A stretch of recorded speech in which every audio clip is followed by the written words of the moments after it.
성령의 제자는 제자 훈련을 해서 제자가 아니라 성경을 읽어가다 보니까 저절로 제자가 되는 것 같아요. 성령의 살리심 일으키심에 반응을 하니까 긍정, 부정, 이렇게 무반응에 옳고 그름으로 반응하는 것이 아니라 구원의 시각으로 반응하게 되니 이제 저절로 주님의 제자가 되어 성령의 제자가 되는 것을 보게 됩니다. 카일 아이들먼은 제자로 부르실 때 가장 행복한 부르심은 나를 따르라이고, 가장 고통스러운 부르심은 자기를 부인하라이고, 가장 충격적인 부르심은 와서 죽으라는 것이라고 합니다. 성령의 제자는 이런 과정을 겪어가면서 되어가는 것입니다. 그래서 오늘은 성령의 제자에 대해서 생각해 보겠어요. 첫째로 쫓겨나도 기쁨과 성령이 충만합니다. 50절입니다. 이에 유대인들이 경건한 기부인들과 그 시내 유력자들을 선동하여 바울과 바나바를 박해하게 하여 그 지역에서 쫓아내니 유대인들이 지난주에 시기와 반박과 비방을 해도 이제 바울 사도가 담대하게 전하니까 주의 말씀이 두루 퍼졌다고 했잖아요. 그럼요, 사단도 총 골기대회를 합니다. 근데 오늘 보니까 유대인들도 지체가 있네요. 지체가 누구죠? 경건한 귀부인, 유력자인데요. 이 유력자들은 다실론을 인정한 로마 사회에서 유대교로 개종하기에는 부담스럽고, 그렇다고 유대인들과의 관계를 아예 끊을 수도 없는 그런 처지에 요즘 정치인들과 참 비슷한 사람들이 아니었을까 생각을 해봅니다. 회당에 나오는 경건한 귀부인들은 이제 기독교가 아닌 유대교에 개종한 여인들이었을 거예요. 하나님을 알고 예의도 있고 교양도 있는 자들인데 선동에 넘어갔어요. 이런 사람들은 어떻게 선동이 될까요? 유대인들의 이렇게 빠른 계산으로 가장 적은 수고로 큰 효과를 볼 것 같은 작전을 실행했겠는데요. 역사적으로 유대인들이 부자들이었던 것을 생각하면 답이 딱 나올 듯하죠. 보이는 외모가 중요한 사람들이기에 이 돈으로 선동된 안디옥의 고위층은 결국 공권력을 이용해 소위 끼리끼리 잘난 사람들끼리 모여서 볼품없어 보이는 외모의 이 바울과 바나바를 쫓아낸 것이죠. 이 허튼 소리에 귀가 솔깃하는 사람을 사단이 참 좋아합니다. 그러면 저는 뭐 여기에서 자유로울까 생각하지만 저야말로 귀가 얇아가지고 남의 말을 아주 잘 듣는 사람이었어요. 그러니까 그거는 순수함도 착함도 아닌 거예요. 그러니 성경을 읽는 귀부인들이 두 사도를 쫓아냈어요. 그럼 경건한 귀부인의 경건은 어떤 것일까요? 디모데후서 3장 6절에 경건의 모양은 있으나 경건의 능력은 부인하는 자라 그랬잖아요. 그러니까 이제 영화 배우가 그 실제 역할을 할 때 굉장히 미화하고 또 실제 인물보다 훨씬 멋있잖아요. 영화 배우가 하니까. 사람들이 다 속아요. 그러나 경건의 능력이 없으면 진짜 어려울 때는 이길 수가 없어요. 껍데기만 가지고는 능력이 안 나타난다는 것이죠. 왜 능력이 안 나타날까요? 그들은 회당에 나오면서도 이 바울 사도의 구속사가 들리지 않지만은 또 복은 받아야 되잖아요. 그러니까 그들의 사회적으로 높은 위치는 회당에 오면 늘 상석에 앉게 해주니까 유대인 회당자들은 또 그들에게 넘치도록 이제 복을 또 빌어줘야 되잖아요. 바울은 거기에 비해 너희들이 예수로 인해 죄사함과 의로움 받는다, 이거 믿지 않으면 너희는 망한다, 이렇게 경고를 하니까 아니 자기가 왕 노릇하는데 누굴 믿어야지 이제 죄를 사해 준다고 하니까 얼마나 이를 갈았겠습니까? 그러니까 자기들을 지지할 세력을 부추겨서 하나님의 사람을 대적하는 자들은 이게 복음의 원수죠. 그래서 공동체에서 나의 불만을 동정하고 이 지지하는 이 사람의 선동을 아주 조심해야 합니다. 그에 비해 예수님의 제자는 누구인가요? 세리나 창기나 귀신 들린 자들이 초대교회의 직분자였을 것입니다.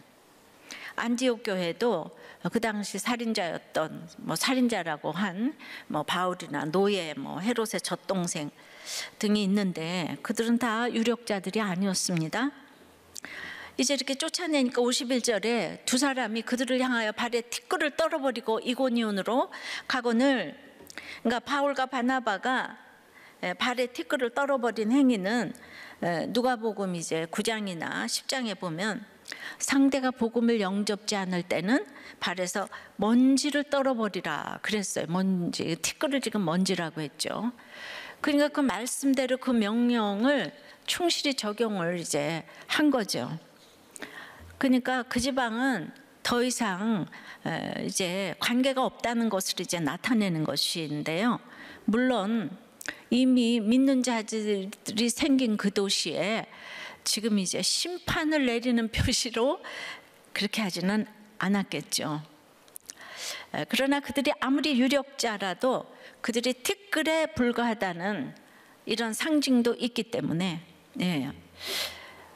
또 그래서 이 쫓겨남이 말씀대로 이루어진 일이기 때문에 그들은 쫓겨나도 낙심하지도 두려워하지도 않고 비시디아 안디옥에서 쫓겨나서 동쪽으로 한 145km 떨어진 도시인 이고니온으로 향했습니다. 이고니온은 그 클라우디우스 황제로부터 클라우디고니온이라는 영예로운 칭호를 받기도 했던 고대 소아시아의 교통의 중심지로서 그 중요성에서 비시디아 안디옥을 이제 능가했어요. 여러분들이 너무 거부하면은 갈 데가 없어서 있는 게 아니에요. 사랑하니까 욕을 먹으면서 복음을 전하는 거죠. 그럼 여기서 우리가 이걸 나에게 주신 음성으로 어떻게 듣는가? 성에서 나가 발에 티끌을 떨어버리라는 것은 이제 문자적으로 너무 복음을 안 받아들이니까 가족을 떠나야 할 때도 있고 또 그 지역을 떠나야 할 때도 있는 거죠. 그런데 그걸 뭐라고요? 나에게 주시는 말씀으로 이제 어떻게 들을까요? 안 믿는 식구들의 문화와 가치관에서 떠나는 것으로 적용할 수 있습니다. 배우자와 부모가 계속 복음을 거부한다면 그들이 제공해주는 안락함에서 이제 떠나라는 거야. 안 믿는 남편이 주는 돈의 안락함, 안 믿는 아내가 베푸는 친절함을 과감하게 떨어버리고 당신이 하나님을 믿지 않으면 아무리 돈을 주고 사랑해줘도 나는 하나도 기쁘지 않다. 그거 선포할 수 있어야 되는 거죠. 그러니까 말로만 믿어라 이거 안 되는 거예요. 삶으로 그러니까 돈을 떨어버리고 집착을 떨어버리는 모습을 보여줘야 된다는 거예요. 물론 지혜롭게 해야 되죠. 적용해 보세요. 이 그 제자, 성령의 제자인 삶, 복음을 위해서 떨어버려야 할 세상 가치관의 이 돈과 안락함과 친절함은 무엇일까요? 이렇게 이제 52절에 이렇게 이제 다 떠나버렸잖아요, 사도들이. 근데 남아있는 제자들은 기쁨과 성령이 충만하니라 그랬어요. 그러니까 여기 그 바울의 전도를 듣고 믿게 된 이방인들이 성도가 되었다는 사실을 제자들이란 단어로 지금 분명히 표시를 하고 있습니다.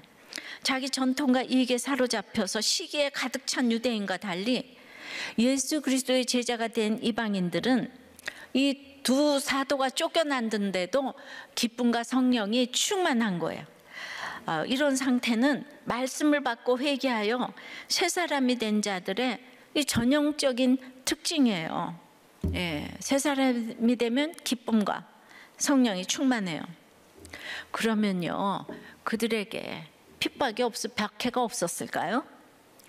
시기가 충만한 유대인들이 아니 그들을 가만 놔뒀겠어요? 하지만 이미 바울로부터 은혜에 머물러 있어라고 거듭거듭 이렇게 권고를 받았잖아요. 버티고 인내하라고. 그러니까 그 얘기, 그러니까 이게 참 말씀을 듣는 게 중요하죠. 그리고 이제 돌아오는 길에도 14장 21절에 그 우리가 하나님 나라에 들어가려면 많은 환난을 겪어야 할 것이라고 이렇게 들은 말씀으로 이 구속사를 이해했기 때문에 이 박해 속에서도 성령의 일으키심으로 일어나 이 제자의 삶을 살 수 있었습니다. 그러니까 주님의 말씀은 듣고 기뻐하고 영광 돌리면서 이제 하나님의 은혜 안에 머무는 것이 바로 그 성령의 제자라고 할 수 있죠. 그러니까 시기와 반박과 비방을 당하고 경건한 귀부인 성례 유력한 자를 선동해도 주에 이르면 박해가 와도 하나님의 기쁨이 충만하고 나에 이르면 낙심이 물밀듯 밀려오고 그러는 거죠. 그러니까 주의 제자라는 거는 전혀 새로운 세계에 눈이 떠지는 거예요. 그래서 정말 이게 알 수 없는 정말 그 비밀인 거죠. 그래서 이 복음을 받아들인 자들의 기쁨과 성령 충만함을 기록한 것은 복음 사역의 지금 실패담이 아니라 확실한 성공담이라고 할 수 있는 거죠. 여러분, 바로 이런 게 성공한 거예요. 복음 전도에 적용해 보세요. 여러분은 어디에서 기쁨과 성령이 충만합니까? 아이가 수능을 잘 봤어요? 주식이 올랐습니까? 연봉이 올랐습니까? 말씀을 들을 때입니까? 성령의 제자는 두 번째, 여전한 방식으로 전도하고 배척을 당합니다. 여전한 방식이 항상 중요해요. 1절입니다. 이에 이고니온에서 두 사도가 함께 유대인의 회당에 들어가 말하니 유대와 헬라의 허다한 무리가 믿더라. 이에는 이 박해에도 기쁨과 성령이 충만하니까 이제 이고니온에서 복음 전파 사역이 지금 계속되고 있는 거예요. 여기서 두 사도가 함께 회당에 들어갔다고 그랬는데 여기 함께는요, 평소대로 또 여전한 방식이라는 뜻이 있기 때문에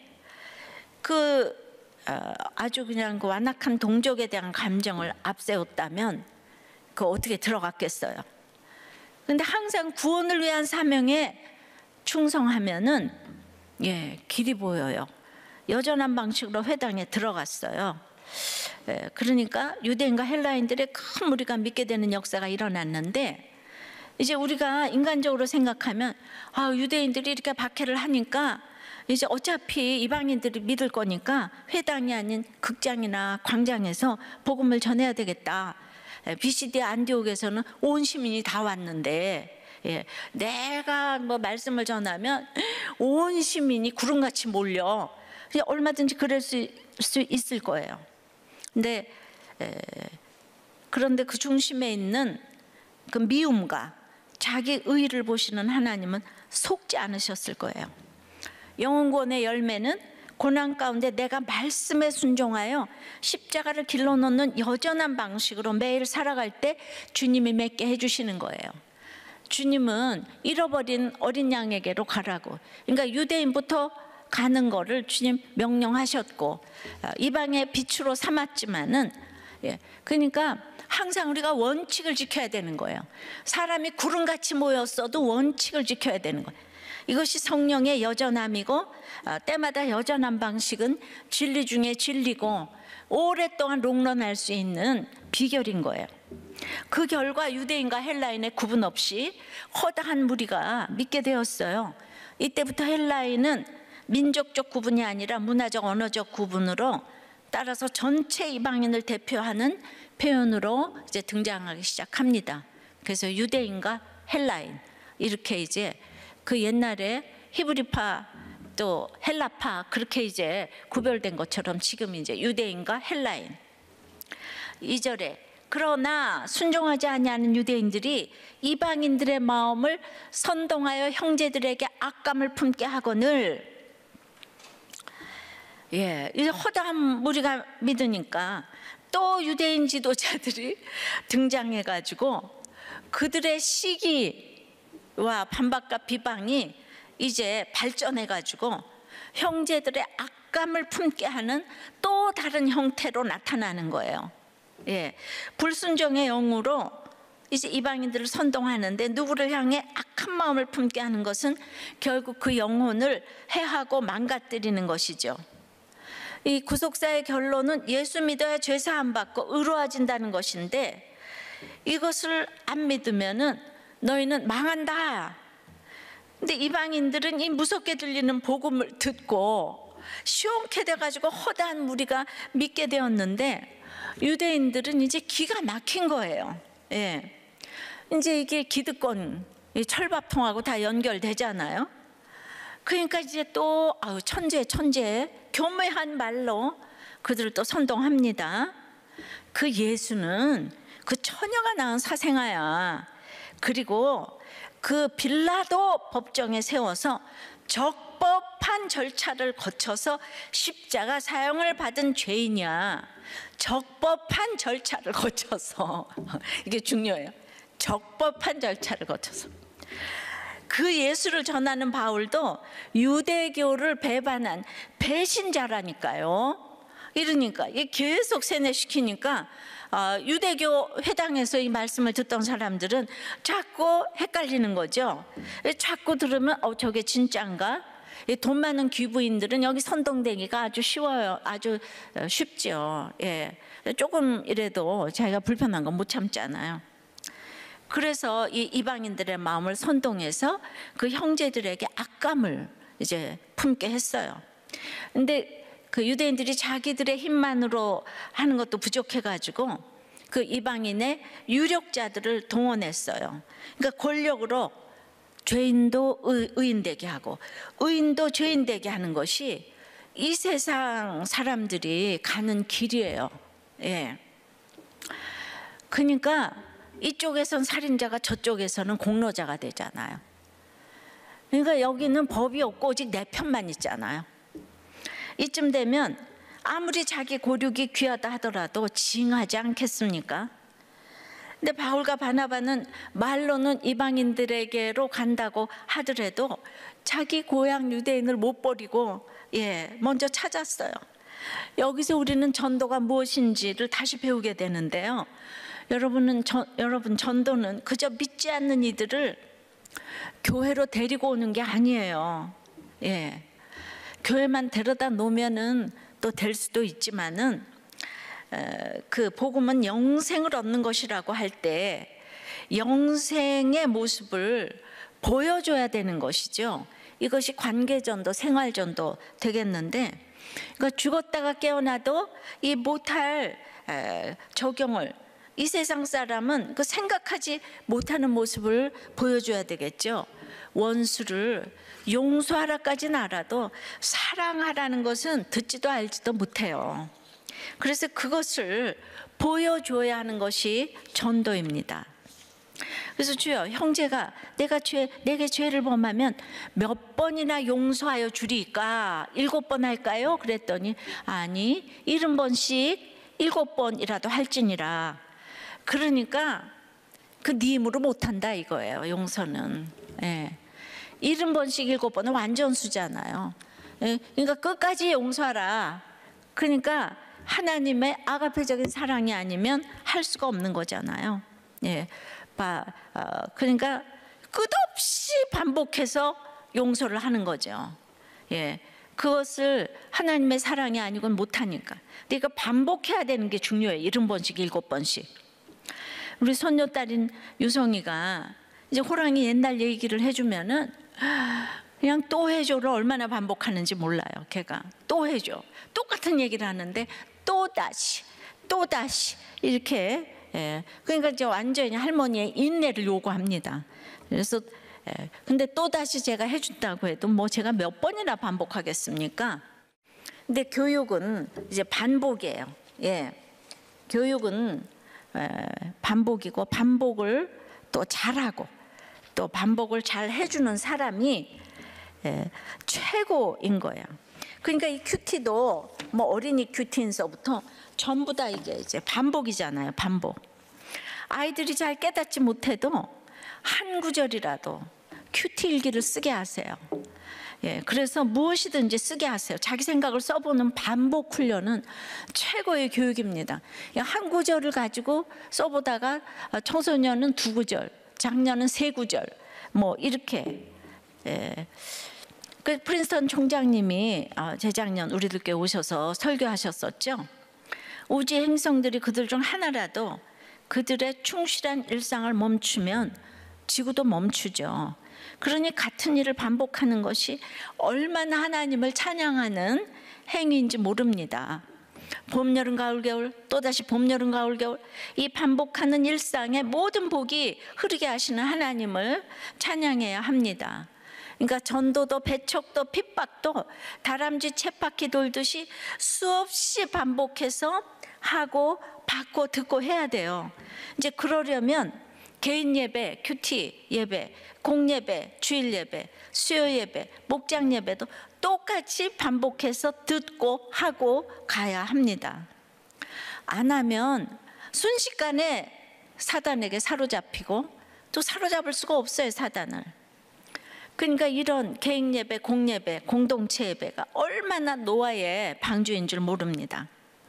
근데 수십 년을 똑같은 여전한 방식의 전도와 배척을 받기 위해 여전한 방식의 예배를 드리니까 저절로 제자의 길을 가게 되는 거예요. 이 똑같은 행위를 하는 것 같지만 하나님의 창조물인 우리들은 집에서, 직장에서, 교회에서 예배드리고 똑같은 일상의 생활 패턴을 가지고 그냥 참 지루하게 사는 것 같아도 여전한 방식으로 충성되이 살아내는 것이 가장 하나님을 찬양하는 태도라는 것을 알아야 합니다. 그래서 그것이 하나님 인정하는 최고의 삶이에요. 인상적인 일은 그냥 하루면 좋게 해요. 여러분들이 그거 하나 하면 뭐 하겠어요? 먹고 마시고 취하고 욕하고 음란하게 사는 것이 잠시는 재미있을지 몰라도 거기에 끝은 허무하고 황폐함이 반복되는 일상인 거죠. 재미가 없어요. 근데 제가 진짜 이렇게 평생토록 예배 보고 피아노 한 그 세월보다 피아노도 제가 50까지 했잖아요. 근데 진짜 이게 큐티한 거하고 피아노 친 거하고 비교가 안 되는데 정말 똑같은 삶을 살아도 그 날마다 설렘이 있어요. 이 하나님의 이 창조, 그러니까 우리가 창조물이니까. 야, 이거 어떻게 말로 설명이 안 돼요. 이걸 세상은 모르기 때문에 교회를 핍박하고 그런다 그래도 우리는 배척을 받아도 계속 창조물이니까 이 기쁨이 있는 거죠. 그러니까 이번 주일에도 기도 제목 올라온 거를 보면은 주님, 딸의 분노를 잘 버티고 인내하는 것이 너무 힘이 듭니다. 예. 그러니까 눈만 뜨면은 분노를 지금 버티고 인내해야 되잖아요. 그러니까 기도 제목에 올리죠. 제가 얼마나 감상적인 은혜에 머물러 있었는지, 내 죄에 대해 얼마나 둔감하였는지 깨달으면 회개가 됩니다. 또 한 분은 정말 그 혈기, 우울이 올라와 저를 괴롭게 하는데 말 안 듣는 7살 ADHD 아들과 또 이제 9살 자폐 아들로 진이 빠지는데, 이 자녀들 덕분에 제가 기도하고 말씀도 들리는 것인데, 주님, 이 혈기를 다스리지 못하는 저를 불쌍히 여겨주세요. 또 한 분은 아들의 재판이 끝나가는 줄 알았는데 그 아이가 모아놓은 영치금으로 일수를 하고 있대요. 이 일로 아들의 감옥 생활이 길어질까 염려됩니다. 불의한 돈이 되지 않게 하시고 내 죄가 많사오니 이혼한 나를 벌하소서. 이런 제목도 올라왔어요. 네. 또 이제 목자 나눔에서는 아내를 선교사로 보내고도 싶습니다. 아프리카 선교도 보낼 자신도 있습니다.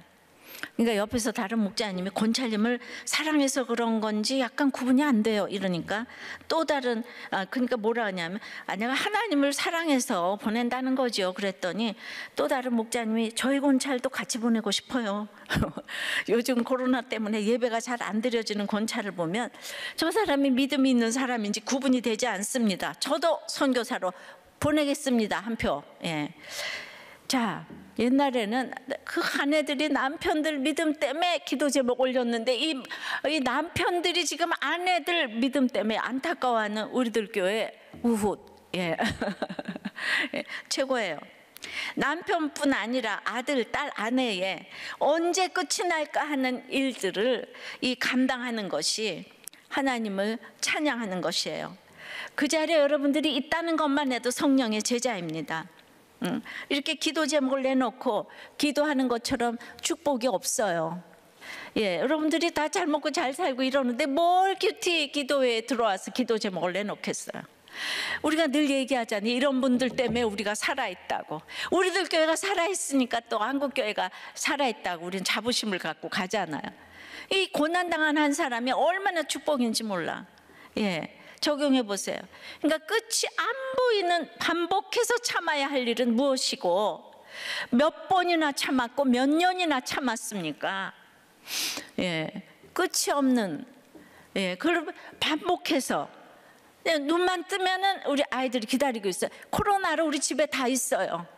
그런데 나가지도 못하니까 맨날 먹을 거 생각하고 볼 것밖에 생각 안 하는데, 거기서 아이들이 힘들게 하고 이러니까 또 눈만 뜨면은 똑같은 일상이 오는데, 요새 온라인 예배가 있으니까 더 말씀을 사모하고 이 기도에도 더 이렇게 사모하고, 그러니까 이게 얼마나 여자남 방식의 전도와 배척, 이거를 받아야 되는 게 성령의 제자라 이거죠. 그러니까 세 번째는요, 성령의 제자는 이게 다 전도예요. 양육이 필요한 거예요. 그냥 참기가 어려워요. 양육이 절대 필요합니다. 3절에요.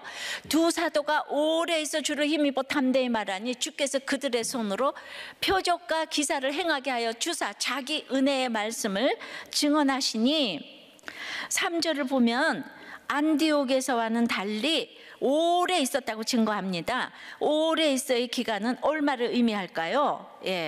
오래에 해당하는 헬라어 히카노스는 넉넉한, 충분한 그런 뜻이에요. 하루를 머물러 있어도 충분할 수 있지만은 10년, 20년을 있어도 부족할 수가 있어요. 70년을 있어도 부족할 수 있어요. 그러니까 이 적대적인 상황 속에서도 크로노스의 시간 속에서 하나님이 허락하시는 최적의 시간인 카이로스의 시간이 올 때까지 복음을 전하기 위한 주어진 자리를 지키며 사명을 감당하는 것, 이러려면은 양육이 필요한 거예요. 오래 있어 양육을 해야 돼요. 1절에 보면 이고니온에서는 이미 허다한 무리가 믿었는데, 이곳에 왜 머물러 있었냐고요. 양육하기 위해서. 사도 바울의 선교의 큰 특징은 양육이에요. 그래서 이제 그 에베소에서도 2년 있었고 고린도에서도 1년 6개월을 가르쳤어요. 교인들이 많다고 그리스도인이 아니에요. 그런데 파송했던 안디옥 교회, 거기 수리아죠. 안디옥 교회에서도 바나바가 바울이 1년 동안 가르치니까 비로소 그리스도인이라 일컬음을 받았다고 했잖아요. 교인 수가 많다고 그리스도인이 아닙니다. 은혜를 직접 체험해도 소용이 없어요.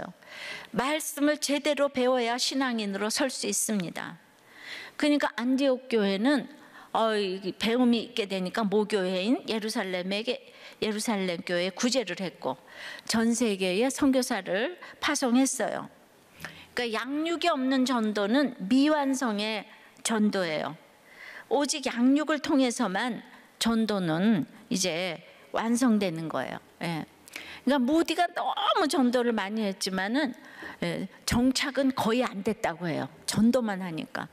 근데 찰스 피니는 그냥 그 사람은 회심을 통한 이게 양육에 이렇게 앞장서니까 많은 사람들이 정착을 하고 남아 있었다고 하죠. 물론 그 주체는요, 전도자가 아니라 하나님이세요. 그러나 전도자와 하나님 사이에는 분명히 역할 분담이 있습니다. 그 오래 있어 주를 힘입어, 다시 보면요, 오래 있어 주를 힘입어 담대하게 전했다고 했잖아요. 오래 있어는 머물러 있었다는 뜻의 디아트리보라는 단어인데, 트리보는 문지르다, 비비다, 치다, 닳게 하다는 뜻의 동사고, 디아는 이게 방향과 크기를 강조하는 접두어잖아요, 그죠? 내 몸으로 사명의 자리를 반짝반짝 윤이 나도록 비비고 닳도록 문지르듯이 수고하며 살아낼 때 예수님이 친히 표적과 기사로 자기 은혜의 말씀, 구원의 말씀을 증언하신다는 거죠. 예, 그건 뭔가 하면 내가 그렇게 살아야 십자가와 부활의 주님을 담대히 전할 수 있어요. 즉 구원을 위해 내가 해야 할 말을 할 수 있는 거예요. 주님의 명령을 듣고 사는 사람은 그래서 복음 전도를 담대하게 하는 거예요. 예, 제가 순종을 한 것 같아도 그래서 무슨 미장원 시장 가서 담대하게 전했어요. 우리 남편한테는 제가 꼼짝도 못하지만은 나가면 거기서 이렇게 비비고 달고 문지르고 이렇게 했기 때문에 나가서 담대하게 전하는 게 바로 표적과 기사죠. 그래서 오직 주만 힘있게 하는 오늘 내 환경이 하나님이 허락하신 최선의 세팅이라는 거죠. 그래서 어떤 환경에서도 여전한 방식으로 말씀을 묵상하며 정말 비비고 닳도록 적용하며 사는 것이 표적과 기사가 되어 최고의 증언을 하고 또 해주는 것입니다. 자, 이렇게 양육이 잘 돼서 담대히 전하니까 4절에 그 시내에 무리가 나뉘어 유대인을 따르는 자도 있고 두 사도를 따르는 자도 있다는 거예요. 악하고 음란한 세상에 주님이 직접 증언하시는 능력의 말씀이 전해지니까 오히려 편이 이제 갈리는 거예요. 이게 정상이에요.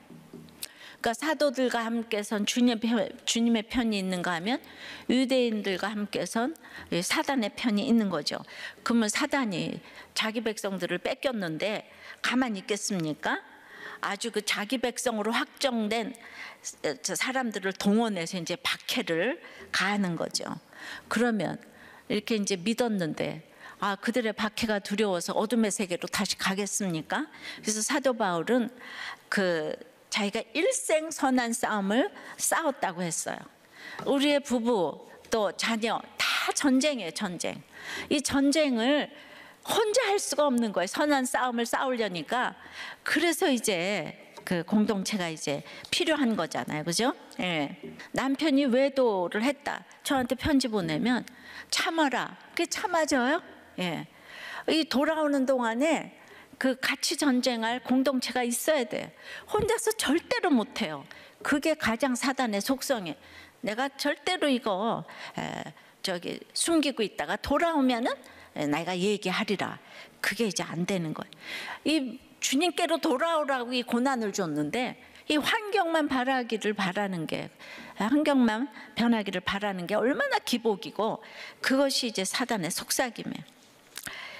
그러니까 이런 걸 미리 듣고 양육이 되어야 뭐 남편이 어쩌고 아들이 어쩌고 이럴 때 놀라지 않고 정말 어떤 사건이 와도 잘 처리해 간다고 생각이 들어요. 여러분들 때문에 너무 은혜를 많이 받아요. 우리도 교회 성도들이 요새 저보다 훨씬 앞서가서 적용 박사들이 되는 것 같아요. 그래서 적용으로는 여러분 양육을 어디까지 받으셨어요? 양육을 안 받으면은 성령의 제자가 되기 참 어려워요. 그럼 여러분들은 난 제자 안 될래요. 그건 나는 구원 안 받았어요 하는 얘기하고 똑같습니다. 양육을 받으시기 바래요. 이제 이 초원님이 어린 아이를 이제 양육을 하는데 아이들에게도 똑같이 구속사적으로 양육을 해주는 걸 제가 읽었어요. 60점 받은 수학시험지를 엄마에게 안 보여주겠다고 한 거예요. 그래서 어떻게 해석을 해줬나 들어보십시다. 할머니는 우리 손녀딸이 60점 받던 100점 받던 똑같이 사랑해. 엄마도 마찬가지일 거야. 수학시험지를 보여주면서 엄마에게 좀 더 열심히 해서 다음에는 더 나은 점수를 받겠다고 하면 야단치지 않아. 그런데 나는 60점 받은 것이 아주 잘된 것이라고 생각해. 왜냐하면 네가 모르는 것과 실수하는 부분을 확실히 알 수 있게 되잖아. 그리고 엄마에게 한 약속을 지키려면 아무래도 공부를 좀 더 열심히 해야 할 거니까 다음에는 60점을 안 받을 거야. 그런데 네가 이걸 감추면 네 마음이 항상 불편하니까 너무 힘들고 계속 거짓말을 하게 된단다. 할머니는 네가 100점 받는 것보다 솔직하게 엄마에게 말하는 것이 훨씬 기쁘단다. 이거 지금 우리 목장에서 하는 처방하고 똑같지 않습니까? 예, 숨기면 점점 더 거짓말하고, 그리고 이제 지금 실수했으니까 나의 부족한 부분들이 다 드러나고 하나님께로 더 가까이 가게 된다고. 예, 이렇게 양육하시기 바랍니다. 예, 근데 이제 네 번째는 성령의 제자도 돌로 치면 도망가야 할 때도 있어요. 첫 번째 돼지는 쫓겨나면 기쁨과 성령이 충만하다 그랬는데, 네 번째는 돌로 치면 도망가야 할 때도 있는 거예요. 자, 5절이에요. 이방인과 유대인과 그 관리들이 두 사도를 모욕하며 돌로 치려고 달려드니, 지금 이제 지난주에서부터 반복해서 시기와 반박과 비방과 오늘 악감과 이제 이거, 예, 여기 이제 그런 것에 이어서 지금 이제 모욕하며 돌로 치려고 해요. 예, 죽이려고 이제 한 것이죠. 돌로 치는 거는 유대인의 간습이니까 이 일은 유대인이 주동이 된 거라고 할 수 있죠. 정말, 그리고 우애를 가하려 했던 자들을 지금 이제 이방인 유대인 관원들이라고 구체적으로 언급해서 사도들에 대한 박해의 시도가 아주 공권력을 동원한 조직적으로, 한 사람 죽이는 건 그냥 아무것도 아닌 거예요. 조직적으로 진행되었죠. 그러니까 사단의 세력들이 얼마나 큰 위기감을 지금 느꼈는지를 보여주고 있습니다. 그러니 얼마나 신물나게 지금 이거 괴롭히는 것입니까? 여러분들 아무리 괴로워도 이 바울 사도가 이렇게 살았다는 것을 오늘 기억했으면 좋겠어요. 그래서 6절에 그들이 알고 도망하여서 루가오니아의 두 성 루스드라와 더베와 그 근방으로 이제 갔어요. 그러니까 안디옥에서는 쫓겨났잖아요. 근데 이고니온에서는 스스로 생명의 위협을 느껴서 여기 도망갔다고, 6절에 도망갔다고 나오잖아요. 그러니까 구원을 위해서는 옥문이 열려도 도망을 안 갈 수도 있지만은, 사명을 위해서는 수치를 무릅쓰고 또 이 도망가듯 피해야 할 때도 있는 거예요. 이걸 어떻게 알아요? 여전한 방식으로 말씀을 묵상하지 않으면 분별을 할 수 없어요. 그러니까 아까도 유대인들이 너무 괴롭히니까 우린 이방인들 대상이니까 우리 극장이나 광장에서 복음 전해요, 이러는 거, 이거 분별 못해요. 그래서 날마다 말씀을 그날 읽고 적용하는 게 우리들 교회를 이렇게 지켜주는 큰 지금 이제 버팀목이 되고 있는 거죠. 그래서 이제 거기서 7절에 복음을 전하니라, 이게 미완료 과거동사예요. 그러니까 이 복음 전도 활동이 어떤 환경에서도 중단 없는 전진을 의미하는 거죠. 아주 그냥 바울은 조건 반사적으로 복음을 전해요. 지금 우리도 역시 어디에 있든지 바로 그 자리가 중단 없는 전진, 복음을 전하되 지금 이렇게 지혜롭게 전하고 있잖아요. 우리 직장이, 가정이, 사업장이 다 사명지고 전도제예요. 아주 우리는 어디로 저기 해외로만 가야 전도라고 하지만은 그냥 여전한 방식으로 날마다 끝날 것 같지 않는 그 자리를 잘 지키고 있으면 그것이 집안에 있다가 그게 목장으로, 교회로 차곡차곡 지경이 넓어지게 하시는 거죠.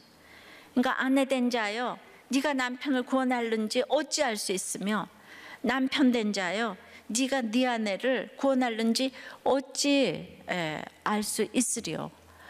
그러니까 우리가 끝날 것 같지 않은, 눈만 뜨면 봐요, 우리 그 ADHD 자폐 아들 그 둘을 돌봐야 되잖아.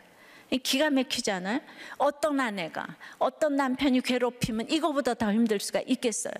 우리가 복음을 전해야 되는 이유는 이렇게 가정을 지키기 위해서 복음을 전해야 되는 거예요. 교회의 부흥을 위해서가 아니라 가정을 지키기 위해서 복음이 들어가고, 이 복음이 들어가야지 나중에 어디 전 세계까지 복음이 전해지는 것이죠. 그런데 힘들면 어디 선교 가고 그 다음에 뭐 이제 나는 신학해서 목사 된다 뭐 이래요? 그건 이제 아닌 거죠. 그러니까 정말 그 인내, 영적 진실성에 이 결론은 인내인 거예요. 인내. 네. 그러니까 바울은 박해와 반대에 맞서서 그냥 노심초사하는 마음으로 제자들을 이제 양육하는 거예요. 그러니까 우리들 교회도 목장에서 그냥 노심초사하는 마음으로 양육들을 다 합니다. 그럼 박해가 이제 더 심해지는 거예요. 예. 그러니까 결국 박해를 이기지 못하고 이제 도망을 가잖아요. 그러면 또 발길이 닿은 그곳에서 또 이제 전도를 합니다. 그러면 또 다른 박해가 새롭게 시작이 돼요. 이게 이제 전도와 배척과 박해, 이게 계속 아주 죽을 때까지, 순교하는 그날까지 계속되는데, 인간적으로 말한다면 이게 사람이 사는 일이겠어요? 이런 육체적인 고초가 어디 있겠으며 이런 정신적인 괴로움이 어디 있겠습니까?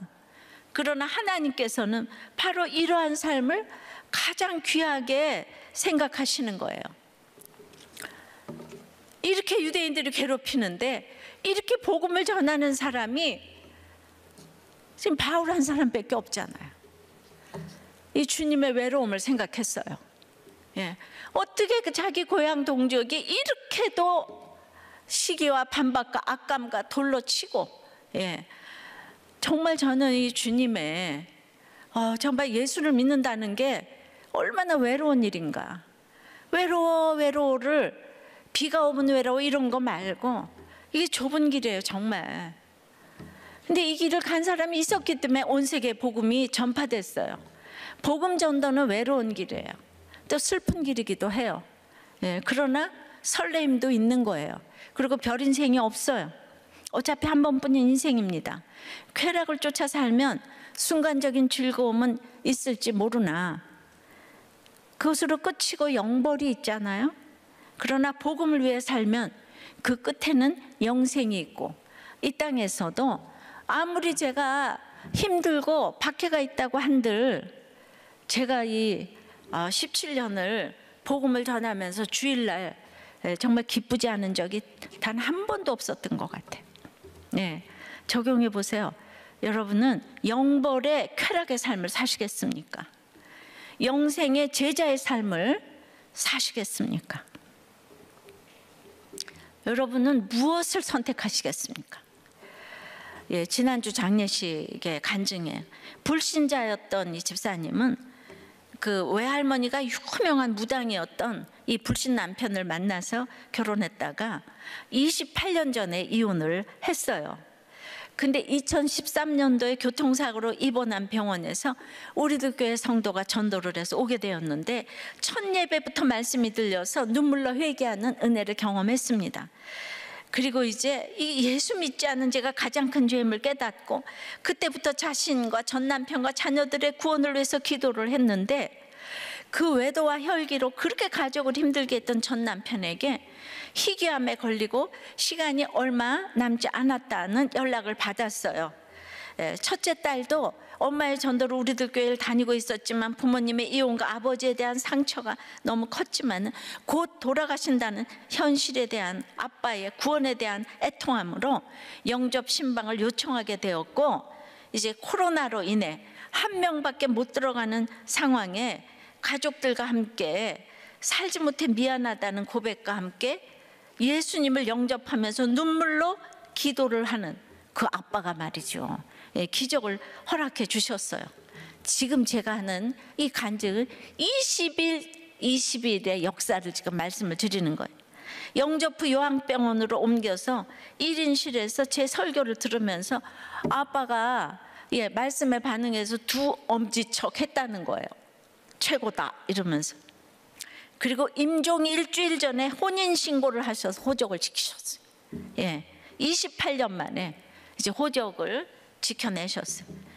그리고 이제 영접하신 지 20일 만에 소천을 하셨는데, 그냥 장례도 요새 코로나 때문에 그 병원에서 장례식을 못한다 그래서 예배를 드리기 위해서, 아무도 예수 안 믿으니까 장례식장을 옮겼는데, 어머니가 무당이셨으니까 절대 예배 반대하는 거죠. 그런데 그렇게 옮기고 보니까 글쎄 집안에 큰 신우가 1년 전부터 기적적으로 또 교회를 다니고 계셔서 그 큰 신우님이 예배드리자 이 한마디로 모든 걸 제압해서 아무도 믿지 않는 가족들과 함께 모든 장례를 우리들 교회장으로 진행하게 되는 기적을 이제 베풀어 주신 거예요. 정말 기적입니다. 한 사람이 깨어 있어서 구원 때문에 기도하니까 이 카이로스의 시간으로 딱 역사하셔서 성령의 제자의 삶을 살게 하셨어요. 이 집사님이 그냥 오자마자 너무 사모하시니까 목사님 어머니가 화장실 청소하셨다 그러니까 본인도 계속 화장실 청소를 하셨다 그러고, 또 목사님이 어머니 그 성경 큐티책 이야기를 하셔서 자신도 설교와 큐티 노트를 만들어서 자녀들에게 물려주려고 준비하고 있다고. 이 성령의 제자 맞습니다. 바로 이런 분들이 성령의 제자니까. 그래서 저보다 모두 다 훌륭하신 적용들을 하니까 이 20일 만에 놀라운 역사가 일어나서 온 집안 식구들에게 복음을 전하고 남편을 구원시키고 호적을 지켜내고 할렐루야. 네, 저는 참으로 이렇게 성령의 제자가 이 사슬로 이어져서 내려가서 아이들에게도 이런 놀라운 성령의 제자가 이어지게 될 줄 믿습니다. 아버지 하나님, 성령의 제자로 당연히 이제 목표를 두고 살아가고 있다고 이렇게 생각을 했습니다. 그러나 오늘 또 이렇게 다시 말씀을 보니까 성령의 제자가 시기와 비방과 반박을 당해서 그것도 넘어서 악감을 당하고 또 이제 모욕을 당하고 돌로 침까지 가는 것들을 이렇게 이제 기쁘게 당하고 수치도 당하면서 도망도 가야 하는데, 이제 또 그렇게까지는 제가 살지를 이렇게 못하고 있습니다. 저는 정말 입으로 주님을 참 많이 사랑하는 것 같아요. 그런데 날마다 엄마 화장실 청소 얘기는 했지만은 제가 이제 화장실 청소는 이제 하지를 못하고 있습니다. 그런데 이렇게 성도 여러분은 말씀을 그대로 듣고 이렇게 청소를 하니까 이렇게 엄청난 또 기적을 이렇게 보여주시는데, 정말 제가 남들을 다 주께로 돌아오게 한 후에 나는 버림받을까 두려워하는 바울 사도의 그 고백이 무엇인지를 날이면 날마다 이렇게 깨닫게 됩니다. 주님, 정말 저는 성령의 제자가 되기를 바라는데 말씀은 보면 볼수록 제가 너무나 이제 멀었다는 생각을 이제 하게 됩니다. 그래서 저에게도 양육이 필요하고 여러분들에게도 그 우리가 알지 못하는 이 땅의 세상에서 알지 못하는 정말 보이지 않는 세상을 그래도 내가 조금 아는 사람으로서 이게 부족한 거 많아도 그래도 오늘 저에게 이렇게 들려진 이 말씀으로 여러분들에게 전했사오니 주님, 들려지는 것만큼 우리가 기뻐하며 이 일이 도대체 언제 이거 끝날까? 언제 이 일이 우리에게 면해질까? 우리에게는 언제 돈이 오고 우리에게는 언제 아이들이 공부를 잘하며 우리 남편은 언제 술을 끊고, 아버지, 이런 수많은 일들 가운데 왜 주님이 모르시겠습니까? 여러분들의 아픔을 다 알고 있어요. 그러니까 오늘 우리는 그거 나보다 나를 더 잘 아시는 주님께서 세팅하셔서 우리에게 주신 이 환경에서 이제 우리는 그냥 여전한 방식으로 또 똑같이 아침에 일어나면 말씀 보고 또 나누고 또 그 끝날 것 같지 않은 일들을 육적으로 돌보고 또 정신적으로 깨달아가면서 그 평범한 일상을 여전한 방식으로 잘 살아낼 수 있는 이것이 가장 기적인 줄 아오니, 지루한 일상에서 이제 가장 정말 그것이 하나님을 찬양하는 것임을 알게 도와주시옵소서. 여러분들의 모든 힘든 삶을 그래도 우리가 너무 힘드오니 주님 찾아가셔서 아버지의 영육간의 필요를 채워 주시옵시고, 아버지 하나님 정말 너무 힘들어서 이제 넘어질까 저어대오니 주여 알맞게 붙들어 주시고 그 위로를 받을 수 있도록 주님 역사하여 주시옵소서. 우리가 그렇게 기도했지만은 이 낙태 허용법은 이제 개정법은 정말 말도 못 해보고 정기국회가 끝났습니다. 우리는 이렇게 날마다 애를 쓰고 기도하지만은 10만 명도 못 채워져서 이렇게 아버지 안에는 끝날까 너무나 저어대오니 주여 우리가 그래도 마지막까지 10만 명 소원을 해서 개정법이 청원이라도 한번 돼볼 수 있도록 주님 역사하여 주시옵소서. 우리는 너무 힘이 없습니다. 아무것도 할 능력이 없어요. 그러나 하나님 이걸 알고 계시지 않겠습니까? 하나님은 이 일을 지금 다 알고 계시는데 주여 우리를 불쌍히 여겨 주시옵시고 한국교회를 살려주시고 이 나라를 도와주시옵시고 지켜주시옵소서.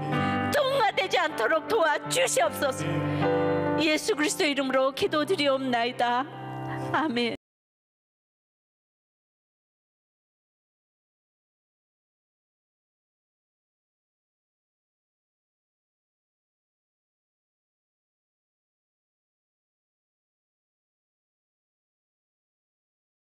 외할머니가 유명한 무당이었던 남편은 뉴스에 나올 만한 가정폭력과 폭언으로 저를 기절할 때까지 때려 대문 밖으로 던지거나 공기총으로 쏘기도 하는 사람이었습니다. 외도와 혈기로 이혼을 안 해주면 죽이겠다고 하니 아이들이 엄마 이혼하고 살아만 있으라 해서 27년 전 이혼했습니다. 그러나 엄마와 생이별하고 폭력적인 아버지 밑에 있던 3남매의 상처는 말로 다 할 수 없었고, 저도 여관을 하는 친구 집에서 숙식을 해결하며 무슨 일이든지 해야 했습니다. 인생이 외롭고 허무해 스포츠 댄스를 하다 만난 11살 연하의 남과 동거래 문제로 상대가 자살까지 하게 되니 저는 오랫동안 제정신이 아니었습니다. 그즈음 교통사고로 입원했는데 같은 병실에 있던 지사님의 전도로 정자동 지하교회에 첫 발을 딛게 되었습니다. 첫 찬양과 첫 예배의 말씀이 나에게 하시는 말씀으로 들려 감당할 수 없이 눈물이 났습니다. 이혼 당하자마자 목사님을 만났으면 지옥을 살지 않았을 텐데 늦게 만난 것이 안타까워서 예배를 빠질 수 없었고 말씀이 좋아 매일 큐티를 했습니다. 귀한 말씀을 잊어버리는 것이 안타까워 내 안에 어떻게 담을까 고민 끝에 목사님 어머니께서 성경을 기록하신 믿음을 배우고 싶었습니다. 그래서 한 번 쓰고 또 쓰고 반복해서 쓰다 보니 주님과 함께하는 시간이 늘어나고 하나님 사랑을 깨닫게 되었습니다. 이혼의 충격으로 난독증과 우울증이 생겨 책은 전혀 읽을 수 없었는데 성경책은 읽을수록 재미있어 신기했습니다. 그리고 화장실 청소도 하셨다고 해서 저도 화장실 청소를 하며 힘들지만 즐거웠습니다. 저는 목사님이 그냥 좋았습니다. 목사님을 뵐 때마다 너무 거룩하시고 저의 인생은 너무 추한 것 같아 똑바로 뵐 수조차 없었지만 무엇이든 목사님 말씀대로 하고 싶었습니다. 내 인생 최고의 선택은 우리들 교회와 큐티를 선택한 것입니다. 예수 믿지 않은 제가 가장 큰 죄임을 깨닫고 믿음 없이 살다 돌아간 친정과 시댁 조상들의 죄를 대신 회개하다가 예수를 모르는 이혼한 남편의 구원이 절실해졌습니다. 그래서 기도드리던 중 남편이 10년 전 악성 갑상선 수질암이라는 희귀암 수술을 한 것이 전신으로 퍼져 시간이 얼마 남지 않았다는 소식을 듣게 됐습니다. 남편은 병문안 오는 것을 거부했지만 남편이 지옥 가는 것은 받아들일 수 없었어 11월 21일 하나님 사랑의 큰 용사인 목사님과 지체님 함께 예배를 드렸습니다.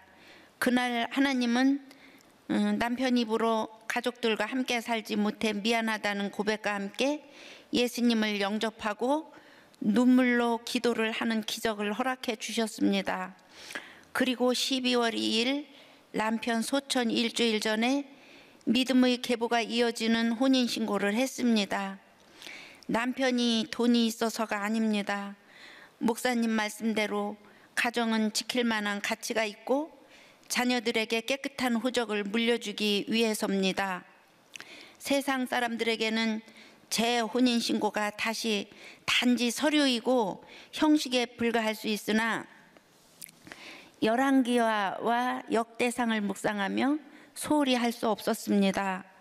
그 후 남편 구원을 위해 병수발을 하는데 독방에 둘만 있게 되어 목사님 말씀을 계속 들려줬더니 남편이 양손에 엄지척을 하고 아멘도 하며 말씀에 반응했습니다. 그리고 12월 10일 하나님 나라의 주인공이 되어 레위 자손이 제비 뽑힌 날 남편도 제비 뽑혀 천국에 갔습니다.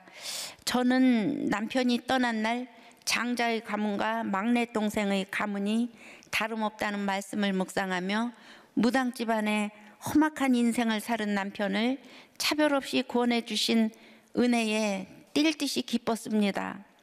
오베데돔 집에 언약궤가 석 달을 있어 그 소유의 복을 내리신 것처럼 남편 구원 때문에 적용했더니 복을 주셨습니다. 시래기에 구슬하는 집이라 예배를 드리지 못하게 될까 봐 장례식장까지 옮겼는데 놀랍게도 1, 2년 전부터 누님이 교회 다녀서 장례도 우리들 교회장으로 치르게 하셨습니다. 하나님은 불과 20일 동안 이 모든 역사를 기적처럼 이루셨습니다. 저희 기도의 카이로스의 시간으로 역사하셔서 제자의 삶을 살게 하신 하나님 사랑하고 감사합니다.